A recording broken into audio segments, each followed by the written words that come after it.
Hi, Vanessa here. Are you a counselor, a therapist, or other type of licensed behavioral health clinician? If so, you may be interested in a book I wrote called Burnout: Self-Care for Behavioral Health Clinicians. Check it out at therapistassets.com, also known as vanessalexshop.com.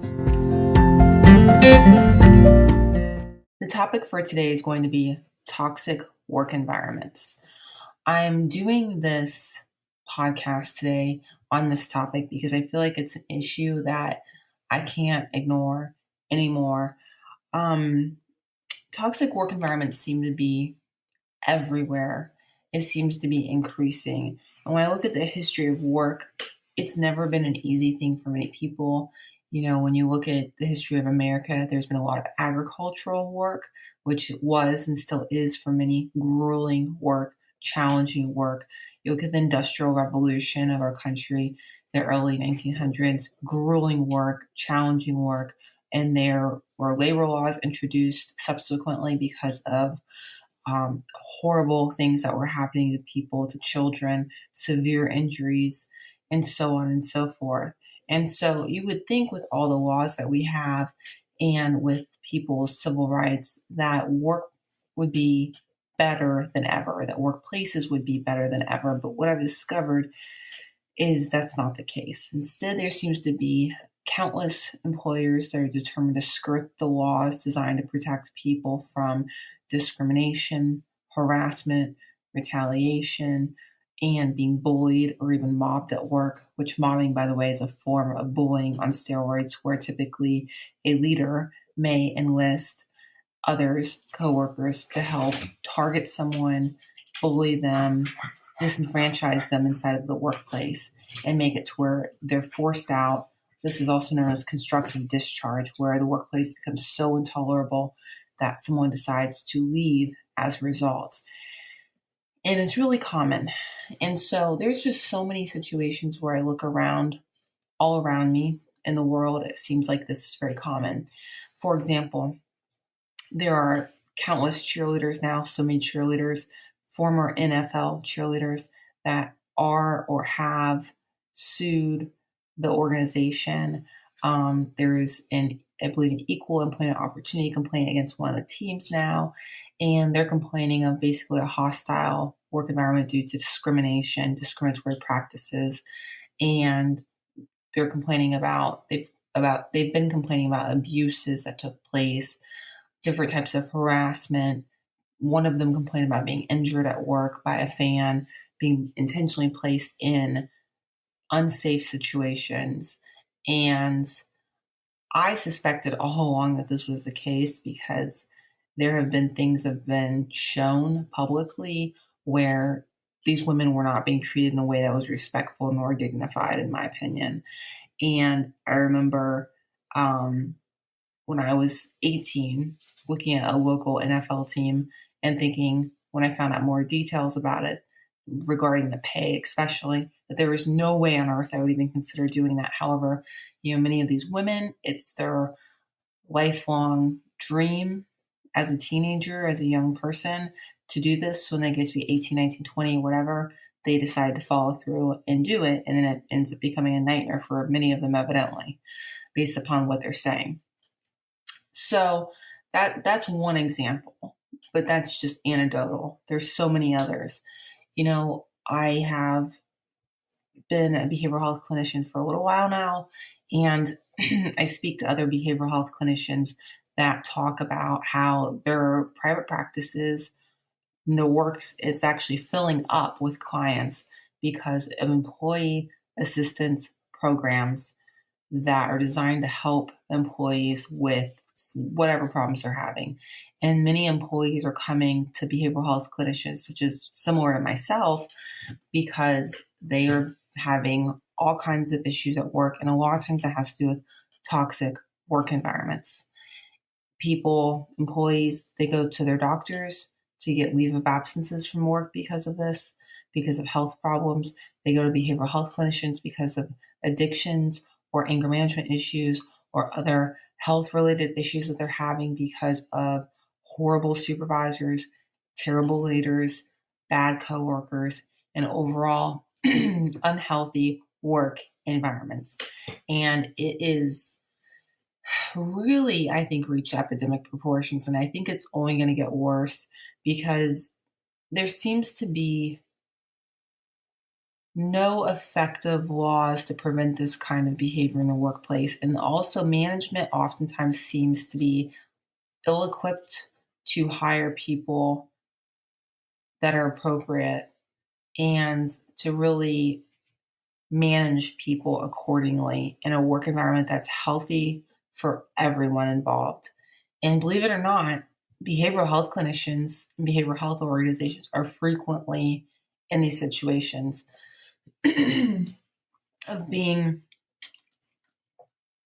excuse me, of being, victimized at work, of being disenfranchised, of being paid inexcusably low wages, despite the fact that the organization's profiting hugely off their services, and so on and so forth. There's a book that came out fairly recently, and it is called Dying for a Paycheck: How Modern Management Harms Employee Health and Company Performance and What We Can Do About it. A man named Jeffrey Pfeffer, Pfeffer, wrote the book, and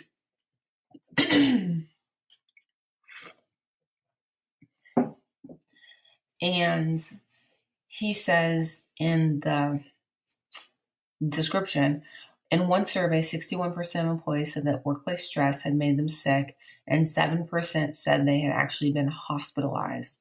Job stress costs U.S. employers more than $300 billion annually and may cause 120,000 excess deaths each year. And that's a direct quote. And then it goes on to talk about other countries and how people are literally dying for a paycheck. And I have to tell you, none of it really surprises me. Intuitively, I feel like I've known this all along. And, part of that is what led me to wanting to open up my own company. There were many reasons, but that's definitely one of them, of not wanting to be in toxic work environments and having to be subjected to the whims of someone who doesn't care about your health or about even the clients that I'm working with who I'm trying to help and trying to serve.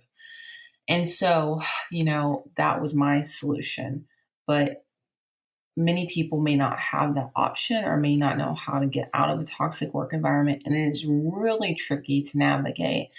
And something I'd like to bring up is kind of the legal aspect of it. Just FYI, I am not, keyword, not a lawyer. But, there are a lot of laws in the books that are supposed to help protect people, but it seems like they rarely do. And in fact, oftentimes employees and others are unsuccessful at defending their rights and their civil rights in the workplace, period. And the policies I've seen firsthand are typically poorly crafted by these employers. And if they are crafted well and well thought out, they're rarely enforced. And I mean rarely enforced. It's more about lip service. It's more about checking a box for legal reasons than it is about intentionally creating a functional and healthy work environment that actually makes sense. And it's really sad and it's really unfortunate because, depending on what type of work you're in, it doesn't just hurt the employees, it also hurts the people they're supposed to be serving, whether they be patients or customers or clients, depending on what industry you're in. So that's some of the information about toxic work environments. And so some of the ways I would suggest being able to identify whether or not you're in a toxic work environment. And these are kind of things that I've figured out through life experience and observations and listening to countless people talk about toxic work environments, some being my own peers, my own colleagues. And so here are some examples of these are maybe some signs you may consider that may indicate that you're possibly in a toxic work environment. If you have a supervisor or coworkers that are calling people names that are demeaning, disrespectful, or discriminatory in some way. If you have a leader or supervisor that is routinely having meltdowns at work, meaning behavior that where they start just losing it and can't keep their composure, whether that means crying and sobbing for no real apparent reason, or if it means becoming really irate and angry for no apparent reason. Um, Outbursts such as shaking their head around, banging their fist on their desk, though that's another sign of a toxic work environment. Um, Favoritism towards certain employees or certain workers and harsher treatment towards other workers, blatant discriminatory behavior towards certain workers. Other signs would be things like an example of discriminatory behavior or favoritism could be allowing someone to take vacation whenever they want and then forcing another person to pick up the slack and to cover their work and to do work for them and never granting that person paycheck or not paycheck, sorry, a vacation or regularly granting it to them. Those would be examples of a potentially toxic work environment. Being loaded up with more work than one can handle or reasonably do, expecting people to work without pay or work above and beyond what was originally agreed to in the original work agreement, whatever that may have been. Bait and switch is something else I would say is a warning sign of a toxic work environment, meaning you were originally hired on to do a certain job, but once you get there, it's something completely different. And they may have switched out the amount of your money you're going to be paid, the type of job you're going to do, who your supervisor is, or other really specific, critical things about the job. Those are just some of the things, but there are many others that I'm sure that I'm not thinking of. Some of the things that the cheerleaders, the former NFL cheerleaders, have complained about that they said made for a horribly toxic work environment. In some of the words were used, like hostile work environment, was that one cheerleader alleged that she had duct tape put on her skin. Others said that they were once again called names or fat shamed for their bodies, and things like that. So others allege blatant sexual harassment, and others allege gender discrimination, where the NFL football players were allowed to do certain things, but the cheerleaders were not allowed to. So unequal treatment. So these are just things that fascinate me because it's so rampant and it's so problematic, and it's pretty apparent that this is a huge issue. The book Dying for a Paycheck mentions specifically the healthcare costs that it causes to have employees in toxic work environments, and then employers unloading these people when they're psychologically or physically damaged, and now they're being unloaded onto a healthcare system that has to absorb the cost, or onto the social welfare that has to absorb the cost that maybe they're disabled. Um, I've seen and I've known a lot of things about workplaces that have physically disabled people or psychologically disabled them to the point where they can no longer work anymore because the work environment was so toxic or so dangerous, which basically go hand in hand. And so, this is a really serious issue because most people in America need to work.